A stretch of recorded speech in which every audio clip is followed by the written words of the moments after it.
So with the push to get higher angular resolution, to look at more of the spectrum of fluctuations in the microwave background radiation, telescope sizes have been increasing from only a few centimeters to a few meters, from the COBE to WMAP to Planck worlds. And the pictures that are underneath the schematics of the three satellites show the sorts of images you'd expect from the same bit of the sky with those different telescopes. Higher resolution than Planck is really only achievable from the ground. It's just too expensive to launch a larger satellite.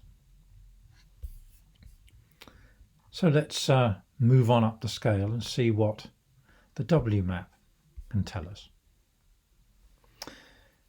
WMAP, unlike COBE, which is in low Earth orbit, was moved further out near the Lagrange point 2. The detectors were a lot more sensitive than COBE. They operated for about 9 years and produced really much more precise results. And here are the maps of the sky that were made by COBE in the K band, the Ka band, the Q band, the V band and the W band. That is from 20 to 90 gigahertz. On the left-hand side we see the representations of the sky with the dipole removed, and on the right-hand side you've got the column that shows the sky with the dipole removed and some estimate of the emission from the galaxy removed. Because this is a differential measurement, the non-dipole, non-fluctuating component of the sky doesn't appear. Now you can see that at the lowest frequencies, the picture of the galaxy that was used to remove the galaxy signal really wasn't very good. So there's quite a strong residual galactic signal. That's because the galaxy is just so blooming bright, and because it's got so much structure in it that the spectrum is quite complicated. At the higher frequency bands, a wider chunk of the sky can be represented well.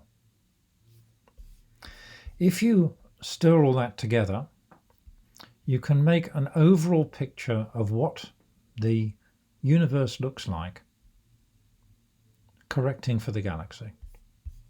And this is sort of the master WMAP photograph of the early universe. It lies in a range of plus or minus 200 microkelvin. It's the so-called ILC map. It shows a lot more detail than COBE, but on the large scale, the big features are in about the same places. You can see that there are big features. That is, the lumpiness is not random. There are distinct scales that the eye can pull out. Scales of lumps like this, holes like that. If we convert that into a power spectrum of the fluctuations, the representation of the statistical properties, then we start to see a match to the predicted structure of the microwave background radiation over a much larger range of angular scales, a much larger range of multipole moments. The first peak lies at wave number times sound speed times the time since last scattering at about pi. That dominates the spectrum. Much of the small scale power is in that. The first trough, rather than being to do with the compression of the gas, is a velocity maximum. So it's where the gas Doppler terms in the early universe dominate. The second peak is a rarefaction wave, and it's at twice the wave number of the first peak. And so on. You can go through these different peaks. They occur regularly. The amplitudes tell you something about the fraction of the mass that's in the different types of material that are in the universe at decoupling. To fit that spectrum, you need 7 parameters. The 7 parameters are omega BH squared, something related to the amount of baryonic matter in the universe. Omega CH squared, the amount of cold matter in the universe. Little h here is a scaled Hubble constant. We'll pretty much ignore it. Omega lambda, the fraction of the matter in the universe that is in cosmological constant, that is the repulsive part of gravity. A parameter called tau, which measures how much optical depth there is between us and decoupling. That is what the integrated effect of all the matter in the universe is on the radiation. Remember, I said there was very little interaction after decoupling. This quantifies how much there is, and it says it's about a 9% effect. There's something called NS, which tells you about the scale of how rapidly the fluctuations change with wavelength as they were introduced into the very early universe, and a couple of other more technical parameters. As you can see, the fit is extremely good, but the universe is rather too small for us to be able to determine things extremely precisely. The wedge-marked cosmic variance on the left-hand side of the diagram here shows that because we're only looking out from the universe from our own perspective, the universe is just too small to have very many contributions from different lumps on very large scales. Universe-sized lumps, we've only got one of them. Half universe-sized lumps, we've only got 2 of them, and so on. And so there's an extra uncertainty in what the true shape of the spectrum is because of the absence of another universe or 10 to investigate. As I've said, this tau of 0.0109 says that matter interactions didn't end at decoupling. Now, the densest parts of the universe, the clusters of galaxies, contain quite a lot of very hot gas, which has a significant effect, the Snezhevich effect, on the microbackground radiation. We'll talk about that later. But the shape of the spectrum is also modified by the interaction of the microbackground radiation with clusters as they grow. There's another signal as well, and that's the polarization signal. The radiation that comes from decoupling to us is not only intense, it's also slightly polarized. If you can measure that polarization, then you expect to see a somewhat different signal.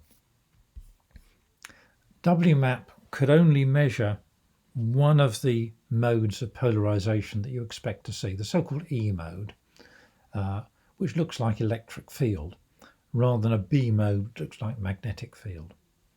And WMAP was only capable of seeing the correlation of the E mode signal with the total intensity signal, not the E mode signal with itself. So it's not getting full value for the spectroscopy that is possible. Nevertheless, the polarized to ordinary signal cross-correlation pattern shown at the bottom of the diagram does fit the model extremely well.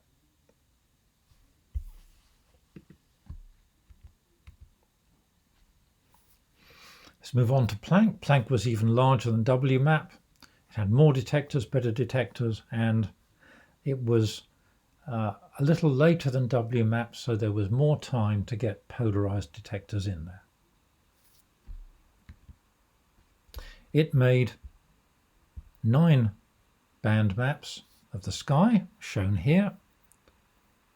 You can see the galaxy is bright in all of them. As you go to the bottom right, which is the highest frequency, the shortest wavelength, you can see the whole sky becomes contaminated with emission from our galaxy. The galaxy becomes extremely bright.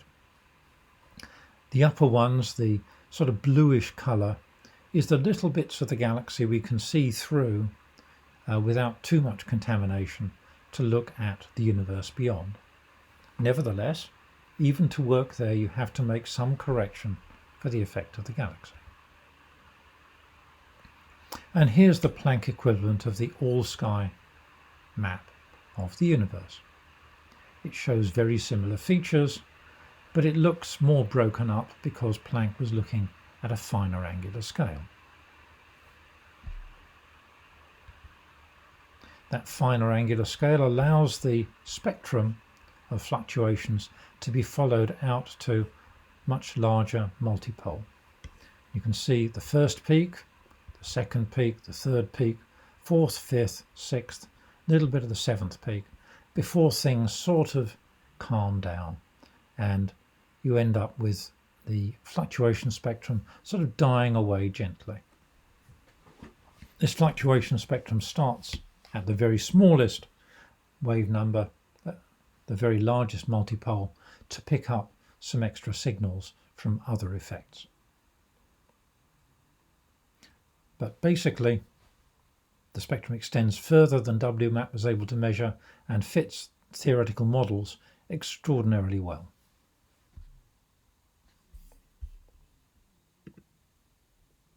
How many parameters do we need? Well, not many. Planck measured a few extra parameters than WMAP did, but it gets results that are, as shown by this figure from one of the Planck papers, within about a sigma of all of the WMAP numbers. That is, it measured the things more precisely, but got similar results. A key result, omega lambda here, shows that the universe is dark matter dominated, that's dark energy dominated, with about 70% of the content of the universe being this mysterious dark energy component. The age of the universe was measured rather precisely, 13.796 plus or minus 0.058 gigayears. And a point of interesting discussion, it also was able to estimate the Hubble constant, a number which turns out to be slightly at odds with the number of the most recent optical measurements of the rate of expansion of the universe. This has led to a considerable amount of recent speculation. So what are the key results from cosmic microwave background studies for cosmology over the period since microwave background radiation was discovered in the 60s? Well, over those 50 years or so, very strong conclusion is that the universe went through a hot Big Bang. No arguments about that. The thermal spectrum and gross uniformity of the microwave background radiation nail that down. Theory and data agree extremely well that structure forms by the growth of seed structures in the early universe, and the spectrum of those seed structures matches what you would expect from rather simple models. 6 cosmological parameters are needed to describe the structure. I've given their names here. I won't explain them. I'll leave that for you to explore later. But a key property of space-time that comes out of those cosmological parameters is that space-time is flat to quite high accuracy. That is, if you had a triangle in the universe and measured the sum of the interior angles, you would get 180 degrees. If space-time was curved, then you might get more than 180 or less than 180 degrees. Getting exactly 180 shows that the universe has decided to become flat for presumably a reason to do with the physics of the very early universe. And the reason is, we believe, a period of inflation. The heights of the different peaks also show that there's only 3 types of active neutrino. You're stuck with electron, muon and tauon neutrinos. You can't add another one unless it has got extremely suppressed properties at the time that radiation emerged and at the time when the seed fluctuations were inserted into the universe. The dark energy component just looks like cosmological constant. There's no apparent dynamics in it. That simplifies a treatment of how the universe expands, but suggests that what we're dealing with is an extremely passive quantum field, or is really a constant of gravitation. Constant of gravitation is what general relativity predicts, just as a vanilla thing, but quantum mechanics would like it to be something more complicated. The ISW, the inverse Sachs-Wolf effect, appears in the data to about the amount expected, again confirming how structure formed over the history of the universe. This inflationary period that is supposed to have made the universe flat does seem to have existed. The spectral index of fluctuations matches that. An unexpected result was that the number of clusters seen in the Planck data was many fewer than initially expected. That appears to be something to do with the amplitude of the fluctuation spectrum. No anisotropies in the universe are seen at high multiple number. That is, if you look at smallish patches on the universe in different directions, they all look the same. That starts not to be true at smaller multipoles. That is, the north and south of the sky look more different than you would naively expect. And the northeast and southwest, northwest and southeast, those four patches also look a bit too different. These low L anomalies have been interpreted in a lot of different ways, most of them completely nutty. The problem is that we only have one universe to look at. And there is this thing called the cold spot. And the cold spot is a highly anomalous part of the sky where the microwave background radiation is much less bright than it should be. It lies in the constellation Eridanus. We don't really know what it is. The probability of getting a cold spot of that amplitude is, well, it's possible, but you would only expect to find it a very small fraction of the number of times you are dumped in the universe. So this is still unexplained and requires more exploration. And the subject isn't dead because there are more parameters about the universe that could be measured by higher quality microwave background data, in particular to make absolutely sure that there is a disagreement between measurements of optical properties on the ground and measurements from the microwave background radiation, so we can nail down where some missing physics could be. There are going to be more satellites, there are more ground-based systems, and studies of the microwave background radiation are going to continue throughout your careers as well as mine. As a particular piece of interest of mine, we expect to be starting to use the Snezhevich effect signal in the microwave background radiation to look at physics processes in clusters out to the very starts of cluster history. And we will investigate the thermal Snezhevich effect, the kinematic Snezhevich effect, and the Birkinshaw Gull effects, and what they tell us in the next lecture.